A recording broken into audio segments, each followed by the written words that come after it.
করে তা আমাদের শোনা দরকার। মানুষ যখন কান থেকে তুলা বের করে ফেললো, তখনই মায়ার নবীর তেলাওয়াতের আকর্ষণ তাদের কলিজায় গিয়া হিট করলো। সাথে সাথে মক্কার বেঈমানদের জবান থেকে বেরিয়ে আসলো লা ইলাহা ইল্লাল্লাহু মুহাম্মাদুর ওয়াই কালামে জিন্দা কুরআনে হাকীম হিকমতে লা ইয়াজাল সুতু কাদিম জামিউল ইলমি ফিল কুরআনে হাকীম تقاصرت عنه أفهام الرجال وخا قرآن كلام الله بشر قديم أستي نينو।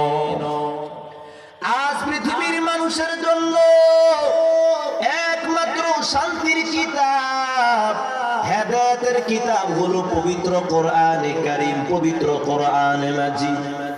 পৃথিবীর শুরু লগ্ন থেকে আজ পর্যন্ত অনেকে অনেক গ্রন্থ লিখেছে। লেনিন, কালমার্ক্স, সক্রেটিস, প্লেটো, অনেক তন্ত্রের আবির্ভাব হয়েছে।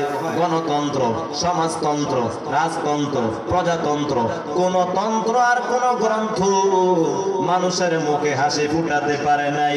একমাত্র যেই কিতাবটা মানুষের মুখে হাসি ফুটাতে পেরেছে তার নাম হলো আল কোরআন। আমি কোরআন কি বললাম রে কোরআন, তুমি কোথা থেকে আগমন করেছো? কোরআন আমাকে জবাব দিয়া বলে ওয়া ইন্নাকা লাতুলাক্কাল কুরআনা মিন লাদুন হাকীমিন আলীম। মুহাজ্জিরিনের পক্ষ থেকে নাযিলকৃত কোরআন। আমি কোরআনকে বললাম রে কোরআন, তুমি কার মাধ্যমে নাজিল হয়েছে? কোরআন আমাকে জবাব দিয়া বলে কুল নাযালাহু রূহুল কুদুস, জিবরাইল আমিনের মাধ্যমে নাজিলকৃত কোরআন। আমি কোরআনকে বললাম রে কোরআন, তুমি যার উপর নাজিল হয়েছে তার কি নাম? কোরআন আমাকে জবাব দিয়া বলে তার দুই ধরনের নাম। এক নাম্বার নাম হলো নবুয়তের আগের নাম, দুই নাম্বার নাম হলো নবুয়তের